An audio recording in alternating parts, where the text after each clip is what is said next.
quit drinking, didn't lose any weight, nothing. But my back started to give me trouble. So thankfully it's better now, but it's very frustrating. It is frustrating. It I'm is doing what I'm frustrating. supposed to do, and I'm still chubby. It's very frustrating. All right, let's see. I think we're live now. Oh, okay. I'll get you the link. Hold on. Let me get the link set up. I want to see it live on my page, and then I can send you the link and then put it on your page. Oh, yeah, we are live. Okay. So let's see. We're still working on the link yet. So hold on. I'm just trying to get this link here for you. You could also make a big deal. This is my first time I've ever used Zoom. Oh, you know what? I've been using Zoom almost every day, and I got to tell you, I got StreamYard too. Zoom doesn't work, but I love Zoom. Zoom has been. I have abstained from this whole thing. I just won't do it. I do understand. It's one of them things where either you get it or you don't get it. I do understand. Well, the show that's going up today of my show talks a bit about why I decided not to sort of participate in the Zoom culture. Understood. I mean, some of my family don't. My wife doesn't. My daughter was on the other day with me, but that was it. I'll try to put this on your page for you, and then of course we can take different things. All right, 2 minutes in, we almost got 2 more minutes, and then we can start recording and we can start the show. And in the end of the show, though, what I want you to do is, number one, we don't have a sweeper for you for Crystal Cavern. So I was wondering if you can do one really quick. What's that? You mean a station ID? Yeah, station ID. You're listening to Deborah Milstein's Crystal Cavern on Hamilton Radio. Mm-hmm. I'd love to. And if you can do that, and then you can do one maybe for Hamilton Radio, because that would be good too. But that we would really appreciate that. Love that. Whatever you need. Thank you. I really appreciate that. So we got 2 minutes. So have you got it on Facebook or? I got it on Facebook. Okay, let me just check it real quick. Yeah, you check it. You should be able to see it and hear it. I'm going to check it on the phone, make sure I can see it and hear it. And we should be ready to go in just a few minutes. Some extra listeners. There we go. Okay, make sure we can hear each other, see each other. Yep. There you go. Let me just check it real quick. Yeah, you check. Oh, my friend Casey Bartholomew is watching us. Casey is an old DJ friend of mine from one of the local radio stations here years ago, and he's a compadre. He's always around. And when I do Facebook Lives, it's funny. I do get some celebrities that come in. Oh, that's nice. Yeah, and you never know. And of course, friends with a lot of your friends, Al Jardine, Mike Love. I would say they're my friends. Well, they're not my enemies either. I just no, but what I mean to say is they're my Facebook friends. That's what I mean. Yeah. Some of them are my Facebook friends. Right? Okay, so I think I've got that handled. Oh, everyone's watching me. Okay, so here we go. We're going to start, right? This is Docg. Yes, sure, why not? This is Docg at Docg Presents, live on Hamilton Radio right now, and you are watching me with the great, unbelievable, talented, and I don't. He's even got a new show. Hasn't played guitar in 6 months, but okay. Adam Marsland. Hello. Welcome, Adam. Thanks. Glad to be here on Hamilton. Oh, it's such a pleasure. Such a pleasure. So, Adam, let's take me through a little bit of your time of when you started out, when you were a kid. Like, what got you involved in music? Because you've been doing this kind of a while now. Yeah, and for about half that time, I was good. Yeah, me and you both, brother. Well, while I've been stuck in lockdown, one thing I did was archive all of my old cassette tapes and digitize them. And I got to listen to hours and hours of me banging on the piano when I was 15 years old, and I sucked. I was absolutely terrible. Oh. There's like stacks of tapes of me sucking. I grew up in a small town. My brother was a musician, so I had that as an influence. I owe him a little bit of thanks for helping bring me into that environment. Right. But it really was the only thing that ever really held my interest at that time. I was a bright kid. I had a lot of options for things I could have done, intellectually, but they just were all really boring. And being a musician held my interest, and it also was a way to work out some of my social issues with people, Right. you know, which is, I think, true for a lot of people that go into performing. They've got, you know, different kinds of personalities, and you know, it translates better on stage to be that kind of a person than it does in the office or something like that. So that's how I got into it, and I spent a good 15, 16 years being terrible, and then I was lucky enough. Actually, Honest. what happened was I was rehearsing because of my bass player. We were rehearsing in a garage with some guys that we knew, and they had this punk band, and they were always making a lot of noise. And I'm like, what is this stuff? And then they were called Weezer, and and one That's day the name of the band. That was the name of the band. yeah, and then one day they got signed to Geffen Records, and Right. I went to Rivers, and I said, what am I doing wrong? And he told me. And I was kind of hurt for a couple of days, and I realized I was hurt because he was right, that I wasn't taking all my influences from the 70s and the 60s, you know, the Beach Boys and the Elton John and the Fleetwood Mac. No. I wasn't translating them for the 90s. And so that's when I got the idea for Cockeyed Ghost, started to kind of focus what I was doing, and started getting the right people around me to make that happen. And then after that, things were good. You know, then I've had a kind of interesting time ever since. How did you ever meet the Beach Boys, or even start working with Probin Gregory from the Beach Boys? I mean, that I knew Probin actually back in the Suck period. I met Probin about 1992, 93. He was playing with a band at the Music Machine, which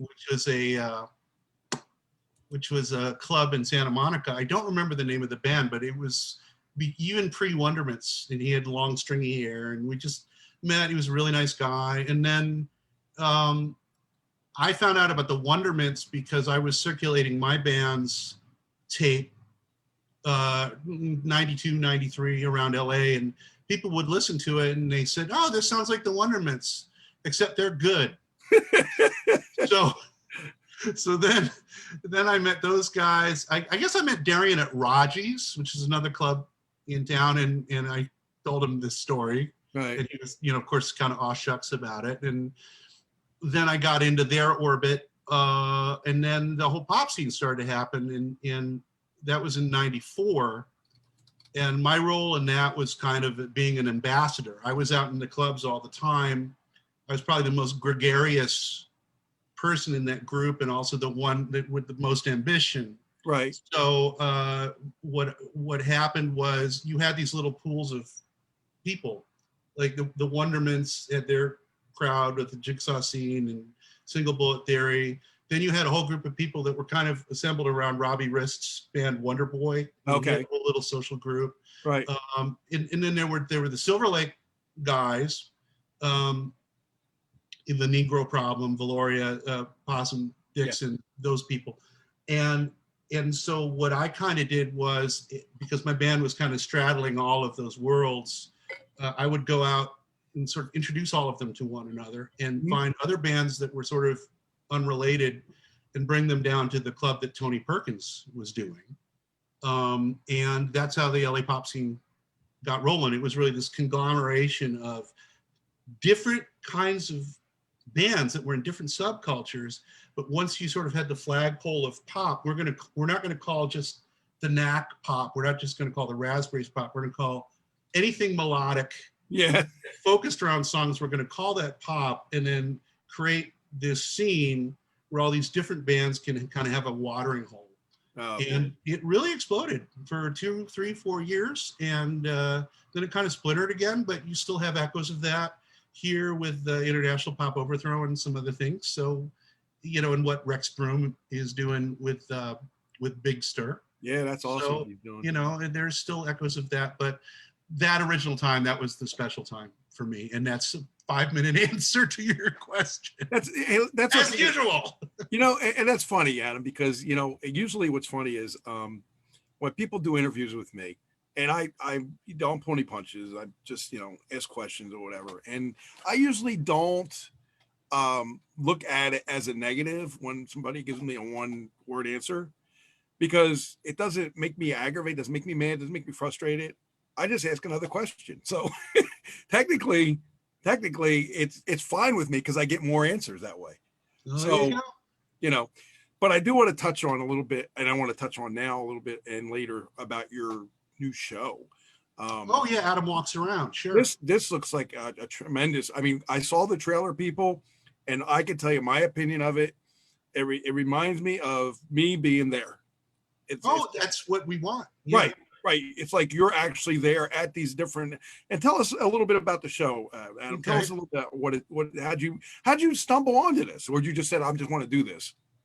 Yeah, good question. Well, the show's called Adam Walks Around, and the 35th episode will debut in 5 hours, actually, called No Exit. And it started about 1.5 years ago. I was living in Asia, and I was having quite an interesting life. And a lot of my life was just wandering around and interacting with the local people and speaking their languages badly. And all of these interactions were so amazing. And I was doing a little blog in my room that nobody really cared about. And one person that was watching it said, "Hey, why don't you take a camera out in these places that you go and let us see them?" So I did, and I enjoyed the process of filming it so much that I sort of said, let's see if I can actually do something like a TV show. You know, I'd never really done that before. I'd done a little video editing for promo videos for my label and stuff, but nothing like a show. Right. So I decided to just take that on, and it has gotten better and better as it's gone along. We've done, as I said, 35 episodes in 5 countries: the Philippines, wow, Indonesia, Malaysia, Cambodia, and now the US. And it's a little bit like Parts Unknown, but a lot goofier and less food oriented. There's some episodes that are a little serious, but mostly it's pretty lighthearted. And what I like about it is the focus is on the people. That's what I was going to say. Yes. Yeah. I mean, the later episodes, the ones in the US, are a little more focused on me because of the situation that we're in. But, you know, most of the idea of the show is that, you know, what I don't like about a lot of travel shows is you get the Western tourist and you come into the town and like, look at me on my glamorous trip.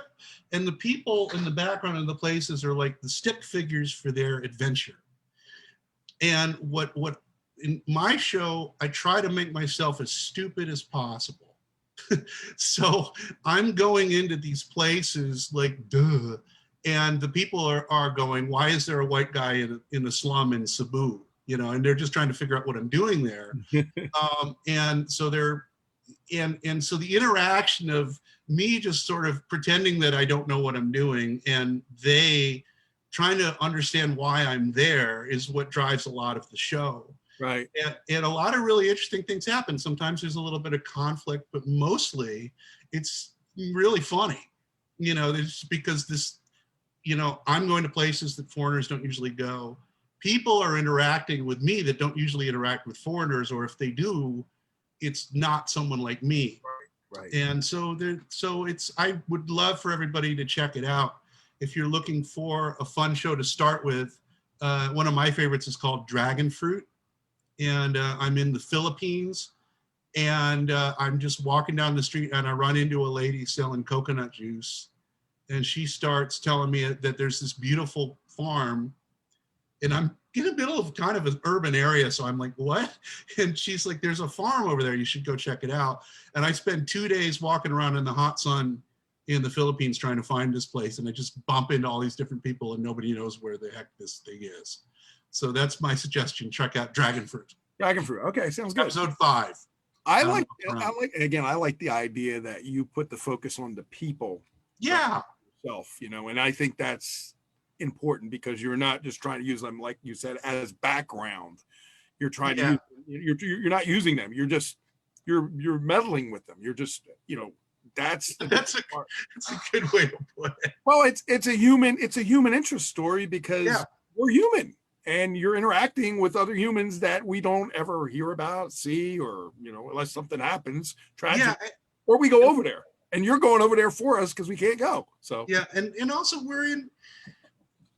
there's a slight amount of social criticism to it, because, you know, obviously I left the US. I'm not here voluntarily.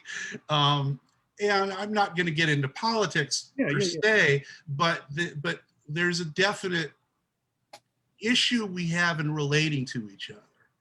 And one of the problems in America is we are so certain, whatever place you're in, whatever bubble you occupy, we are so certain that our way is the only way. right. And once you get out of this country, you know, the story I like to tell is running into an Australian guy at a bar who politically would be sort of our version of a Republican, but he was getting in my face because our gun control laws were so stupid, right? So here you have a person in Australia who we would consider right wing, but it's very avidly pro-gun. So, I mean, anti-gun, I'm sorry. So the thing is, all of these rules and all these constructs and all these beliefs, we think they're the whole world. And the way we relate to each other, we think that's the whole world. And you leave and you realize there's completely different ways of existing and thinking and being, that transcend these boundaries we've put around ourselves.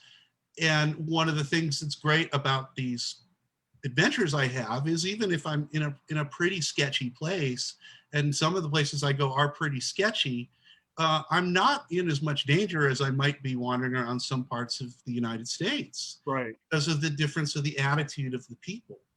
And, you know, so there's not much I can do to bring about my version of change in the world, because it's not where my country's at. But I can at least sort of show people, hey, there's other ways of looking at stuff. You know, you don't have to be locked into this whole, I am this and thus I believe this slate of things and I hate this set of people. You know, there's, you know, it's the idea of stepping outside of your culture and going, oh, okay, there's other things out here. Right. And it's a much calmer, more relaxing, naturistic type of feel that you get when I watch the trailer.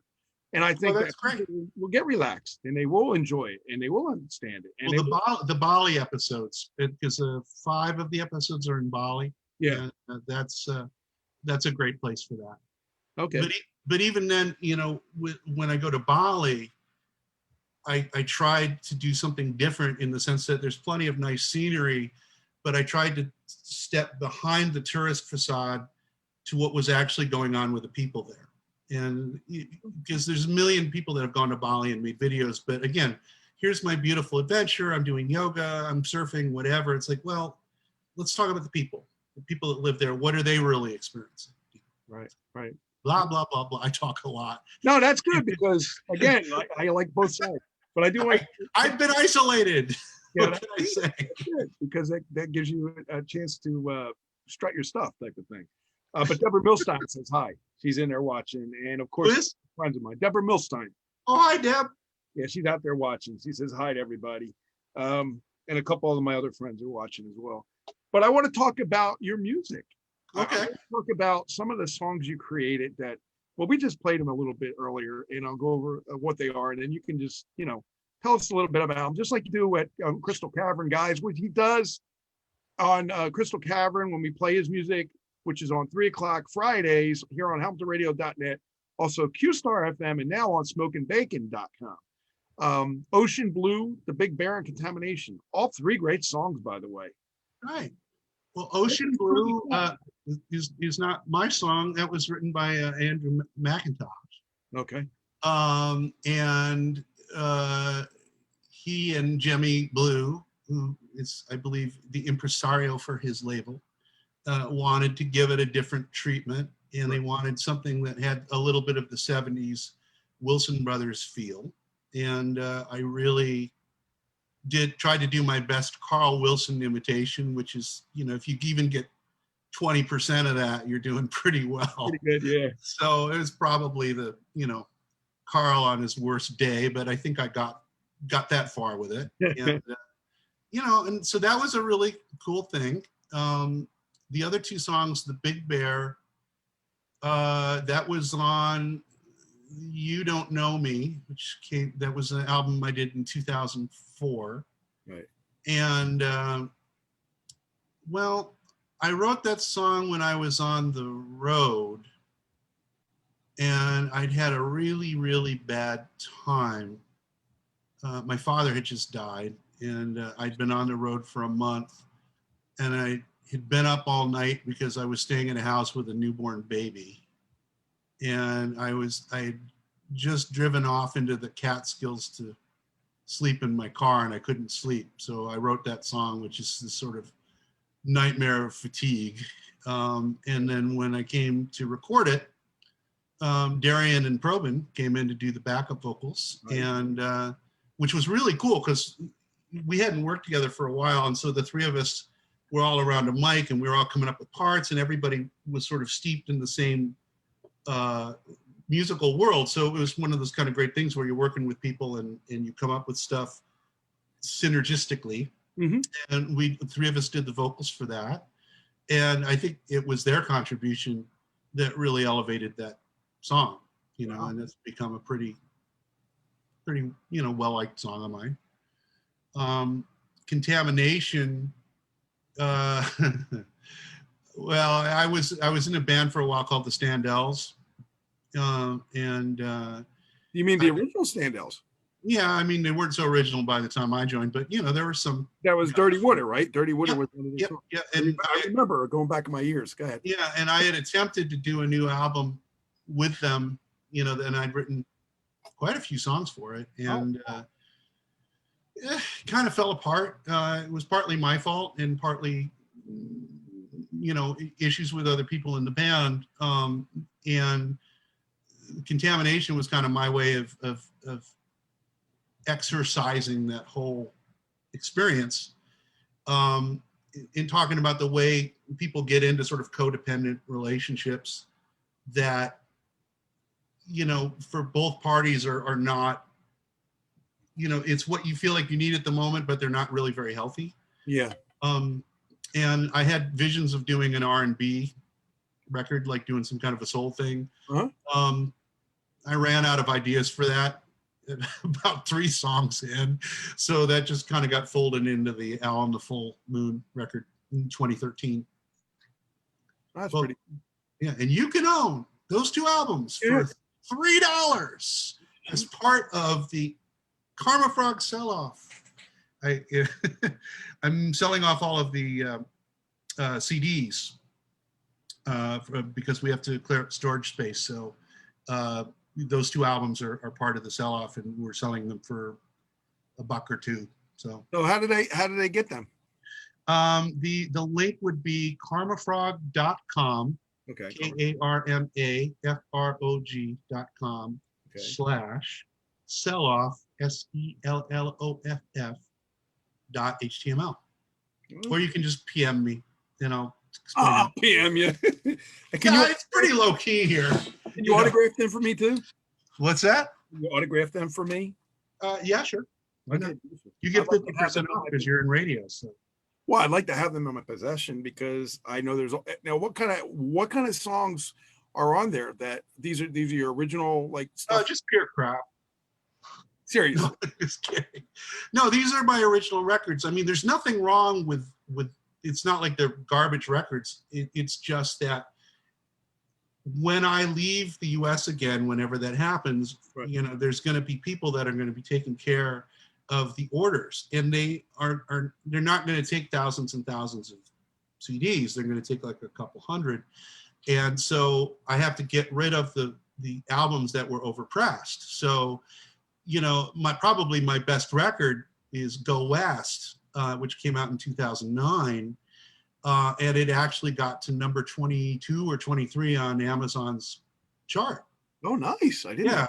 But the downside of that is because so many of them went through Amazon, the distributors made us press a lot more than we needed. Right. So now we've got a couple hundred extra discs, and I don't want to just throw them out because they got 16-page lyric booklet, and it's a really good record. Yeah. So we're just like, with the records that are overstocked, it's like $1, $2 flat shipping, Oh, I'll it's, send you. Yeah, I'll it's send you. worth it just to, to have people get them in their hands. Absolutely. And, as you know, all the musicians in the current situation are hurting. I'm no different. So, the amount of money that I get from selling off 5 CDs for $10, it adds up, so that's why we're doing it. But it'll be over soon because we'll have reached that Right. number and, Right. we'll be done. So. Right.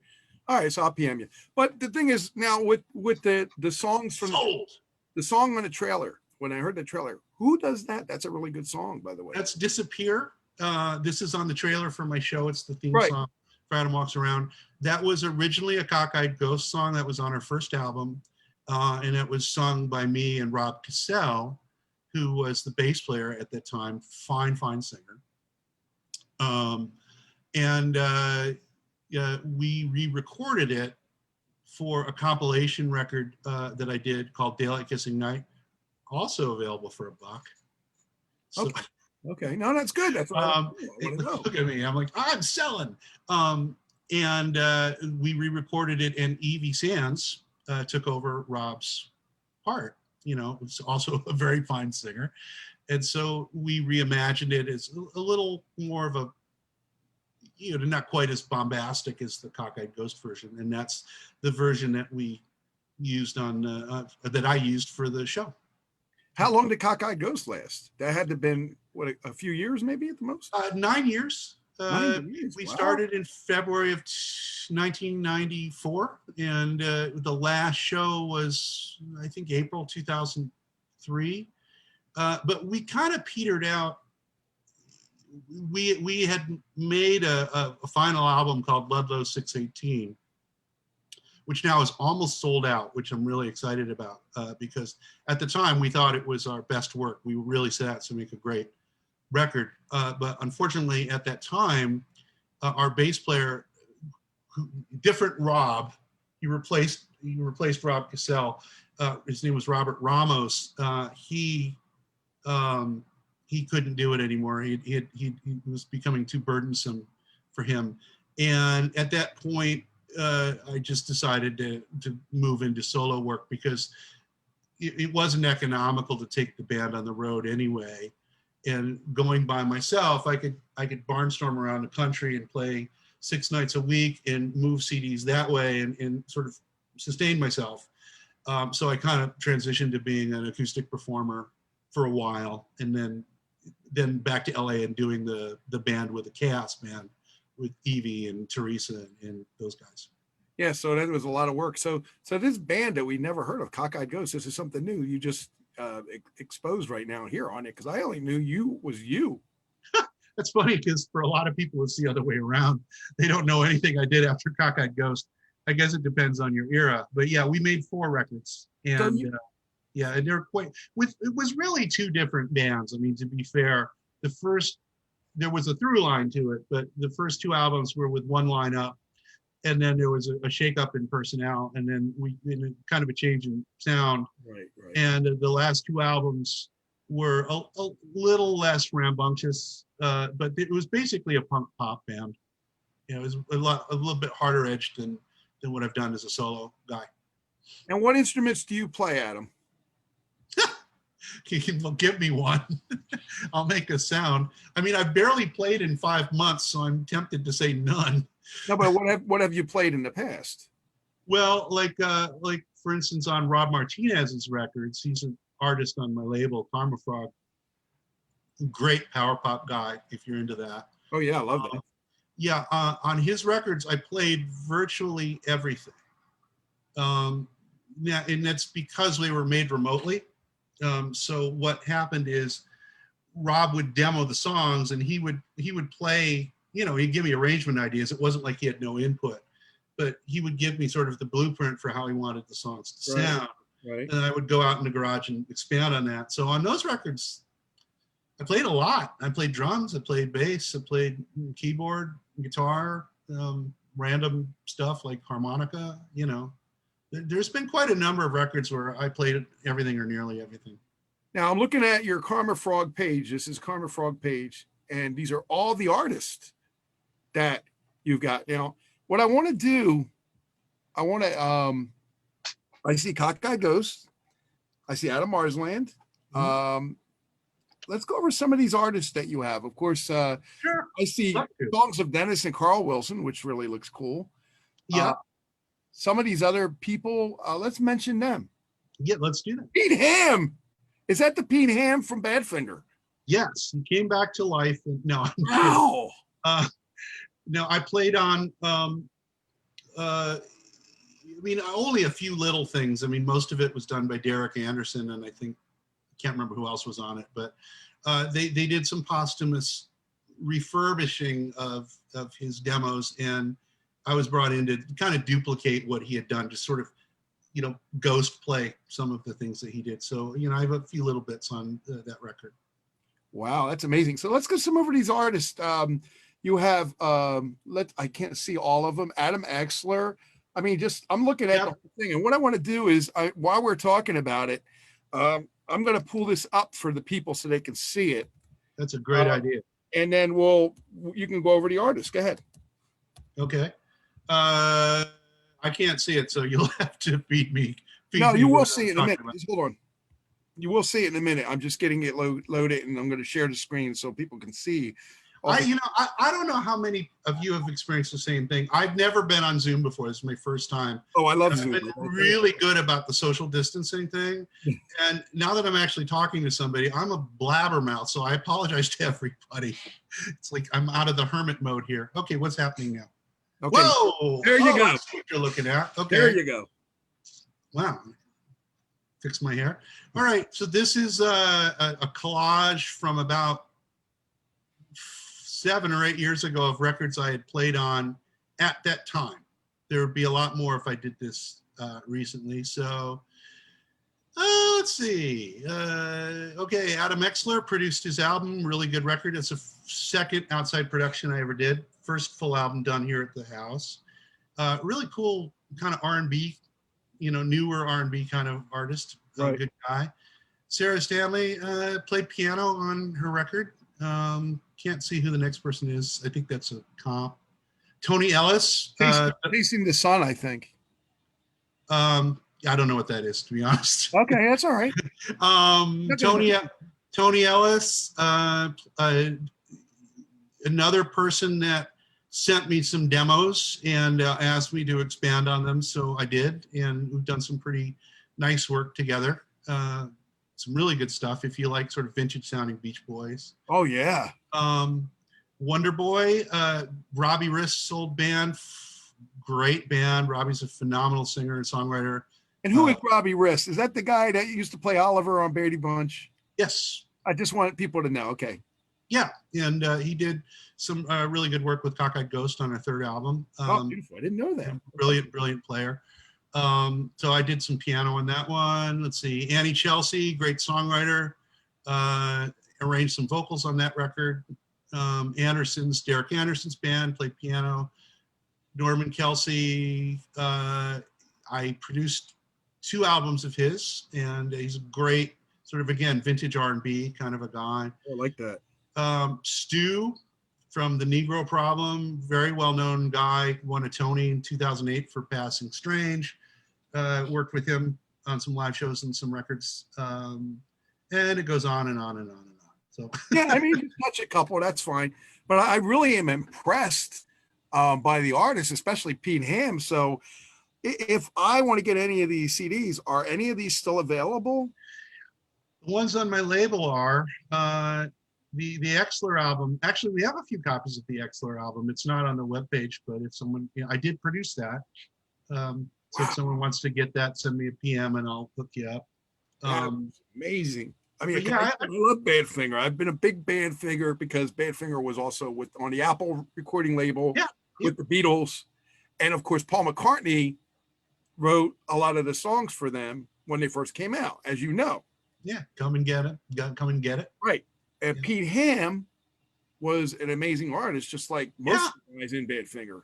No, he was, wow. I mean, Can you tell me anything about him that we already know? I mean, no. I know I can't. I mean, I knew you were nothing you don't already know. yeah, I have a tremendous admiration for him. I think he's one of the finest vocalists Yes. of rock music. And excuse me. And just listening to his demos, there's some people. Rob Martinez is a little bit like that. The guy um, that I produced. You'll hear their demos, and everything that they do, even the weaker stuff, has just something to it that you're like, this is kind of all right. And Pete Ham was one of those guys. Like even the unfinished rough, okay, here's just a half-assed idea.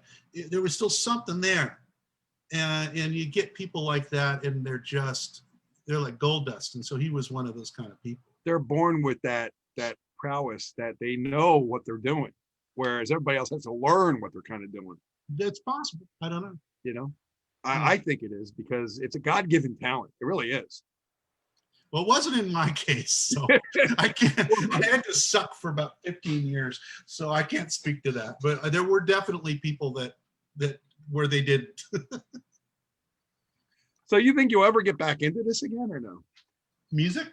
I mean, as far as with the producing the show, the albums and stuff.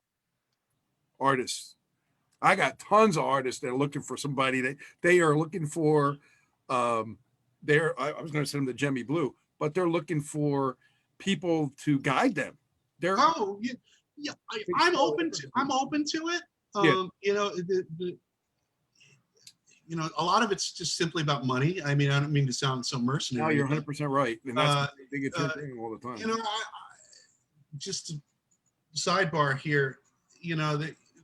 There was a time I was a little bit bitter about my music road, and one of the ways I resolved it was to basically become a session guy and a work for hire kind of person. Mm-hmm. And I found it much more satisfying, because there are a lot of records, I mean, as Adam Marsland, an artist, I've only made 2 albums in the last 10 years. Right. But as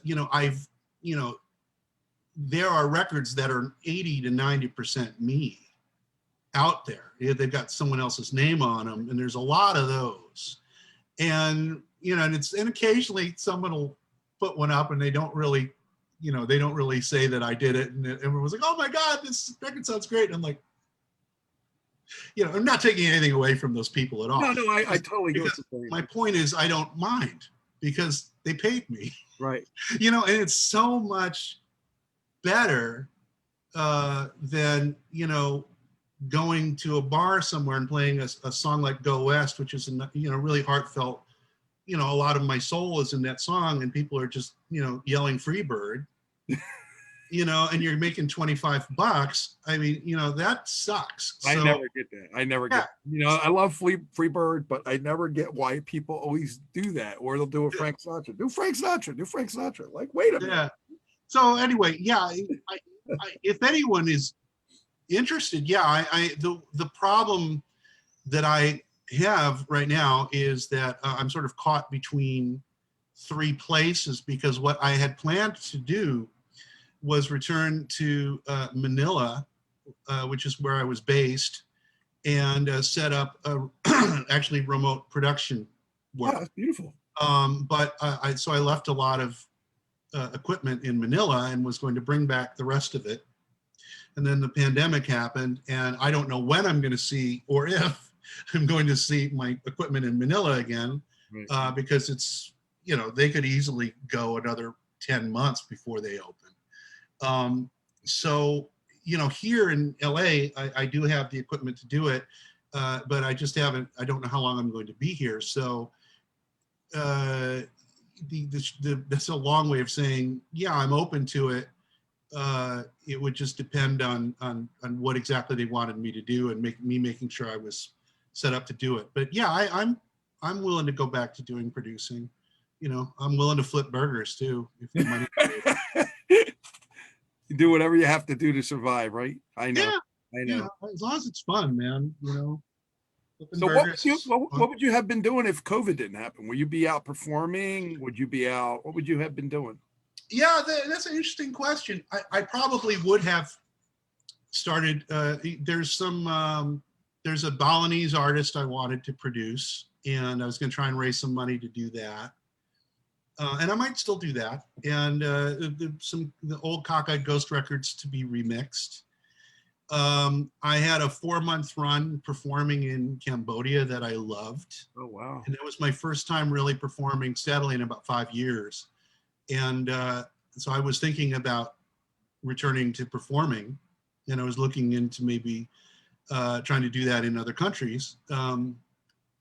That's all gone a glimmering. So I'll probably look for studio work that I can do remotely.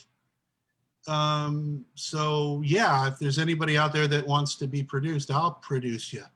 Oh, I'll produce you. You'll be produced. I got somebody. An inch of your damn life. So you be careful what you wish for, mister. I got tons of people, but the one person the other day, my daughter's DJ Danny show. It's on at 6:30. Of course, Hamilton Radio, Channel 2, and it's a live studio show. She had this person come in. Her name is Brianne, and she's got a god awful great voice. I mean, it's so beautiful. A lot of volume, a lot of control, a lot of pitch control, a lot of sound quality. And when you hear, I got a couple of her songs that she's done. And when you hear her voice, you're going to say, oh my God, she is freaking good. And she don't even realize how good she is, because she has that area where she can go from real low to real high. And how cool that is, because if you can do it within where it makes this music sound even better, that is something that a lot of singers can't do. Oh, okay. And she sounds amazing. So I'm going to send you her information. I'm going to also send them songs to you, see what you think. But if you think it's something that you can, work on, because she is going to be she's looking to try to get on American Idol very soon. So that'll give you a lot of exposure. That'll give you a lot of exposure, because what I'm thinking is, if she's as good as she is and they like her story or whatever the story is. She's from New Jersey, by the way, but she's got a great voice.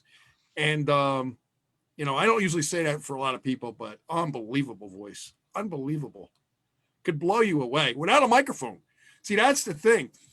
Singing like you're in a church, like in the front of the church, and the church volume goes around the church without you using a microphone, that is uncontrollable volume. And that means you don't even need a microphone. Yeah. She's got to pull the microphone away because she's so loud. Or she can bring it in as she gets softer. It's good good mic technique is a very key thing for sure. And she doesn't I can tell you this, she doesn't have to be auto-tuned. I like that, because I don't do that. In fact, that's what I like about you. When David Marks came in, because I produced a record for him from the Beach Boys. Right. The first thing I told him was, I don't do auto-tune. You're going to sing every note of this record. I'll edit it, so you sound great, but you're going to have to hit all the notes. And, and that's a pretty cheeky thing for me to do, because who the hell am I? But, it's just it's not worth it. I just hate the sound of it. And to David's credit, he did it. And that record sounds great. I'm really proud of it. So very nice, very nice. Yeah. So can you tell me who you met on the road or at your studio, other than these other guys that you already talked about? So the name dropping part of the interview, then? Well, a little bit.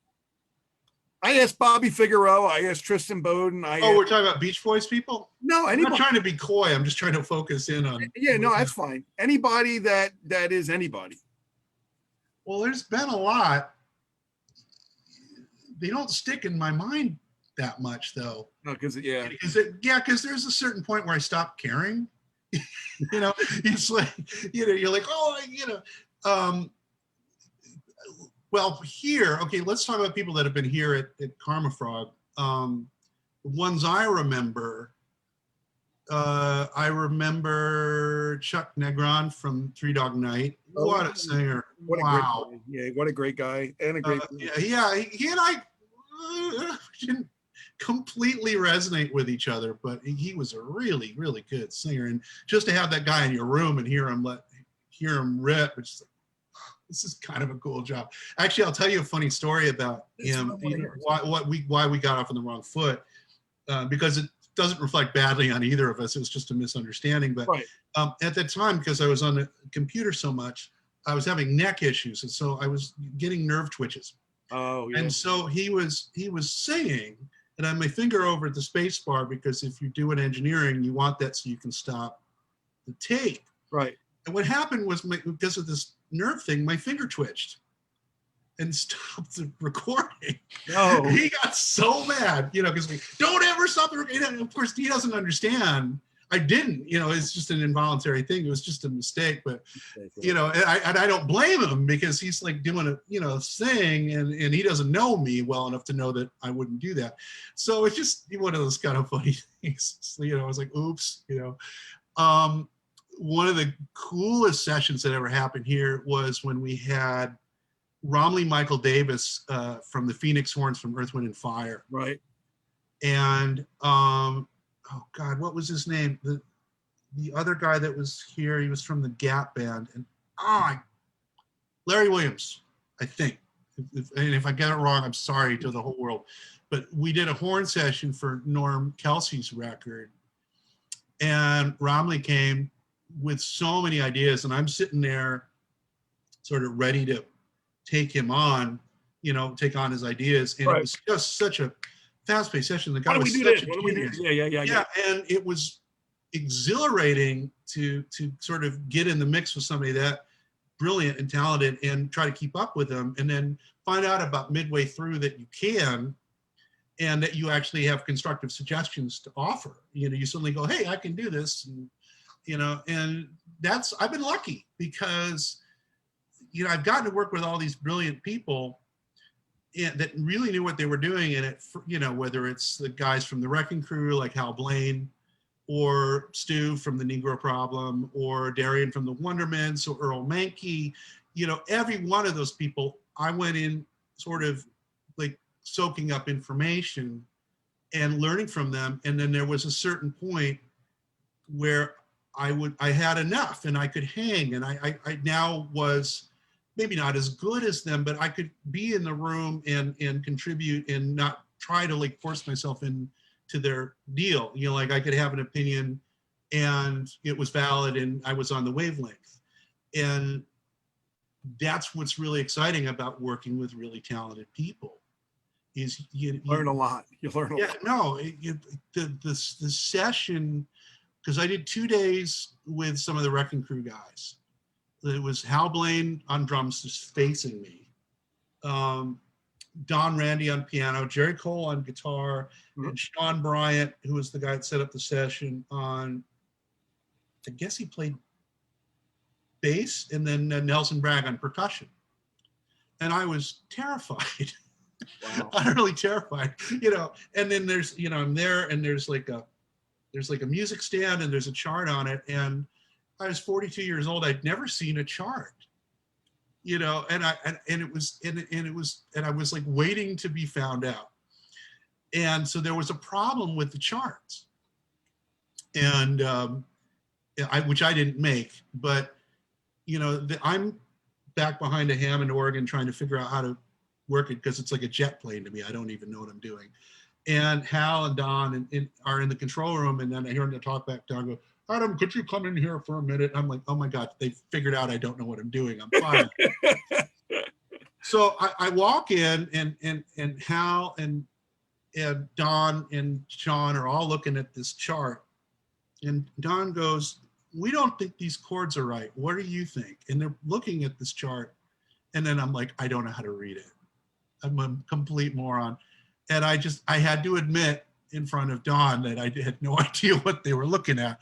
And then this is great. So Don goes, roll tape. And he rolled it. And then Don takes the chart and he just points. Bar 1, bar 2, right, bar 3, bar 4. And it's funny because he knew exactly how to communicate what he needed to communicate to me. right. And he also knew that I would get it. And in 30 seconds, I knew how to read a chart because Don didn't go, "Oh, you're a complete freaking moron. Get the out of the studio." Right. He was like, "And now we need you to tell us what the chords are," which I knew. So within 1 minute, I was like, "Oh," and then I just like, "Oh no, this chord's wrong, this chord's wrong, this chord's wrong," and I started rewriting all the charts with Don. But that's the thing. It's like, those guys were like, "We're in a session. We got to get this done. You are our tool. We don't have time for ego. We don't have time for you to be freaked out. We need you to tell us what you know." Right. And by the end of the 2 days, they were saying things to me like, "It's too bad you weren't around in the 60s. You missed a lot of good times." And to have guys like Hal Blaine say by implication Yeah. that I could have hung with them in the 60s.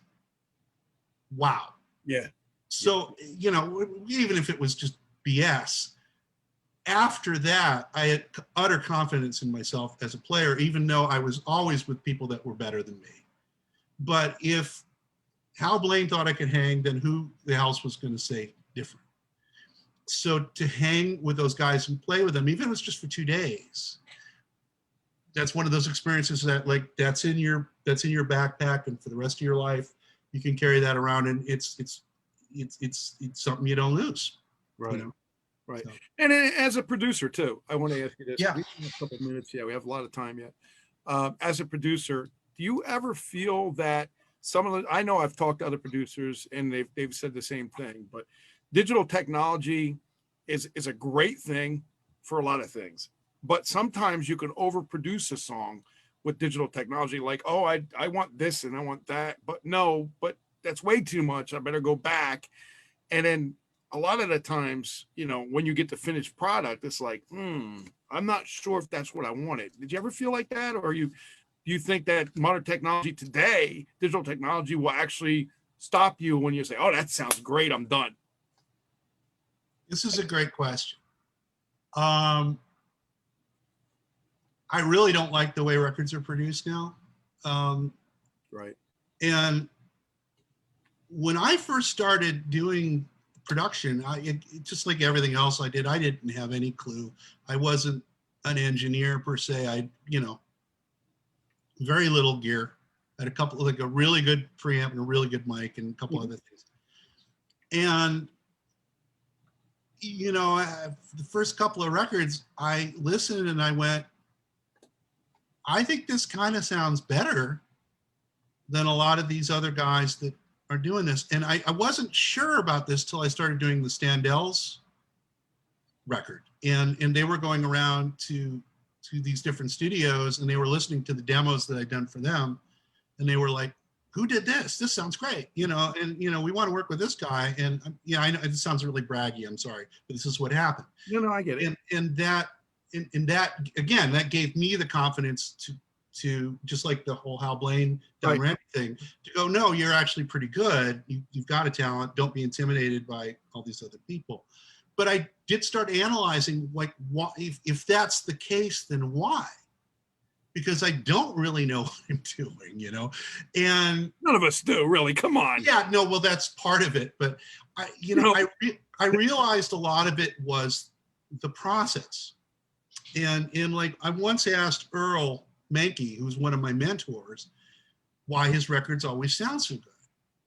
And he said, "I find good players and I put a mic in front of them." And that's really the thing that digital technology obscures, is if you have a good sound and you have a part that works and it's played in time and well, or sung in time and well, right, then the less stuff you pile onto that, the better. So I remember I got a file to work on here from a big studio, right? And so I opened up the file and I saw that the very first thing that they had done, is the only thing they had done, is they put what's called a compressor. It's a thing that basically controls sound. I'm familiar with it. Yeah, and they had put it on every single track. and they had it set at maximum clapdown. And it was the only thing on the tracks. And I could tell because of the way they set it up that that was just their standard operating procedure. Like the first thing we're going to do is clobber each track. Right.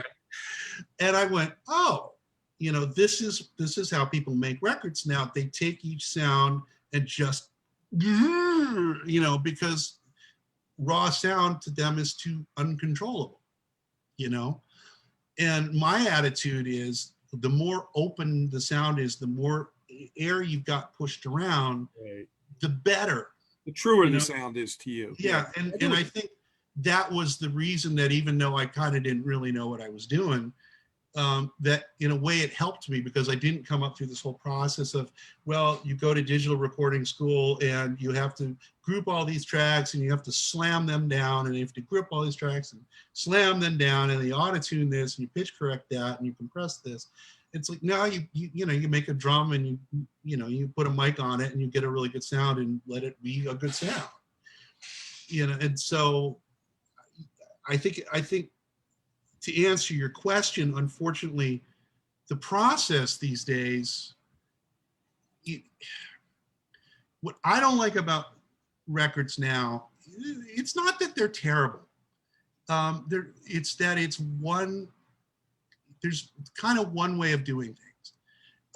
Like if you have a live band in a room and you have someone that wrote a song and you can build it up. You can bring it down. The band comes up, the band comes down, and you build to a crescendo. Now in digital recording, everything instantly sounds like a record. So you don't have to do any work to sort of push it to another level. But you don't have a band. So if you'll notice, most records these days are the same chord pattern all the way through. So the verse and the chorus are the same. There's no bridge. They'll change the melody line.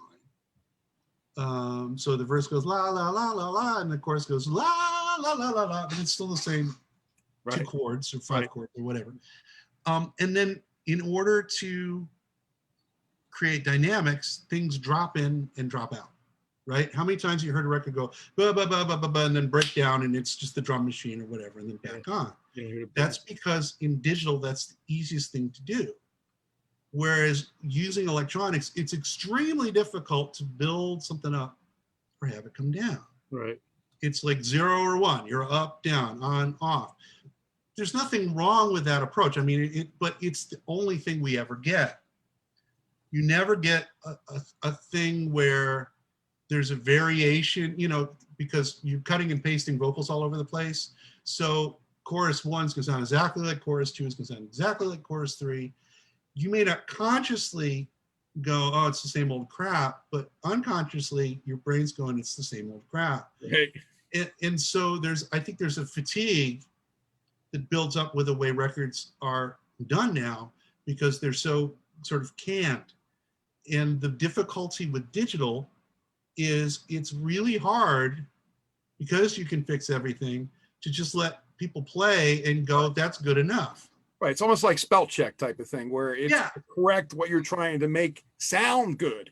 Yeah. I'm going to try to correct that. And I don't really like that. I wish that wasn't there, but unfortunately we're victims of whatever technology we have, whether it's Pro Tools or whatever it is.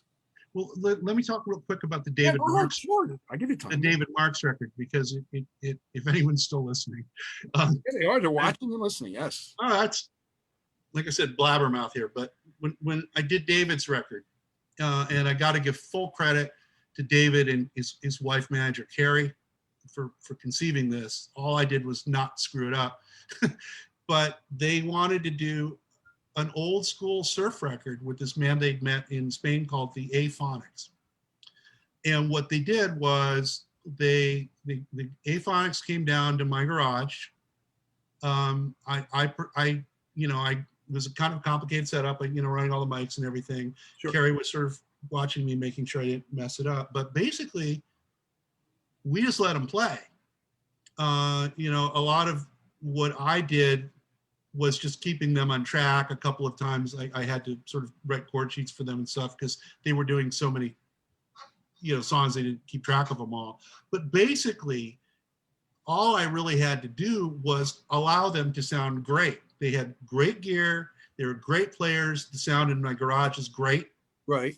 So all I really had to do when I got all the tracks was listening to them is like, I had to encourage myself to do nothing. Do nothing. The only thing I had to do to their tracks was put reverb on the drums because they sounded too modern relative to the other stuff. Right. And even then it was like, I got to make sure this doesn't sound all digital reverb. It has to fool people into thinking it's a 60s drum kit. Correct. Yes. That and picking out, you know, David's best guitar and vocal performances, that was my production. The rest was putting a mic in front of good players, making a good sound, and letting them do their thing. And don't go, okay, I'm the producer. How must I alter this? No, it sounds great. You know, put reverb on the drums, edit Dave's stuff, and you're done. And it's a really good record. Yeah, so. That's great. Well, Deborah wanted me to ask a question, and then I'll ask another question, and then I think we're going to get them. That's good because I got to pee. Yeah, I know. She says, what does Adam think of Jeff Lynne as a producer? Oh, boy. It's a hard one because, you know, this, you're criticizing, you know. Well, okay. There are, you know, I have friends who love Jeff Lynne. And as such people, they're much, much more conversant with his work than I am. You know, ELO is a band whose singles I liked, but they never really hit me over the head like, say, the Raspberries or the Beach Boys or Lindsey Buckingham, you know? Right. So I don't want to dish on Jeff Lynne based on a fairly limited grasp of his stuff. I was annoyed when the Beatles stuff was done in the 90s because even though I thought those records were great, it was the same frickin' drum sound on every record he's ever done. I agree with that. And I was kind of, and that kind of made me go, yeah, for this recording, you should change that. You know, this is a special case. You know, I respect everything else he did. I think those were really good productions, actually, except for that. Yeah, and that's maybe my issue with him is there seems to be a certain process that he follows that leads to a certain result that I'm fine with, but I don't love it like a lot of other people do. How do you like that, Deb? Actually good. Now, and I'll give you my opinion of it because I've been a big ELO fan for years, but there's parts that if I dissect the song, just as a common listener and a person with a good ear, if I dissect the song, I hear underlying tones from the song before it, or it's speed it up a little bit more or speed it down. And then I hear, and then I can hear similarities because if you listen closely to certain songs, you hear similarities to every other song. So when a person takes one song as a main thing, like with Roy Orbison, You Got It, you know, the song. Yeah. He uses the same underlying drum tones for a lot of the Tom Petty Traveling Wilbury songs. Yeah. I can hear that. Yeah. And I don't think I think it was meant to be that way for a reason, but I'm not saying the songs aren't good. I'm not saying I'm not a fan, but I just can hear it. And that's in my mind. Like my current favorite producer, the guy that really inspires me lately, is Lindsey Buckingham. Oh, Lindsey, yeah. And the thing about him is he also has a very distinctive approach, but it is very tailored to the people he works with. You know, you could really see this on his album with Christine McVie. Right. He doesn't go in and go, okay, now I'm imposing the Lindsey Buckingham thing on you, even though he's, from what I understand, a pretty taskmaster kind of guy.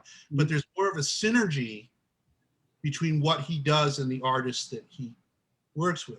Right. Whereas with Jeff Lynne, and there's some of his records when he does this I love, like Information by Dave Edmunds. That was him, right? Yeah. Yes. It was. And that's a total Jeff Lynne thing, and kind of putting that with Dave Edmunds, I'm like, this is pretty cool. Yeah, that was good. Yeah. But then there's another time, like with the Beatles thing, where I'm like, Right.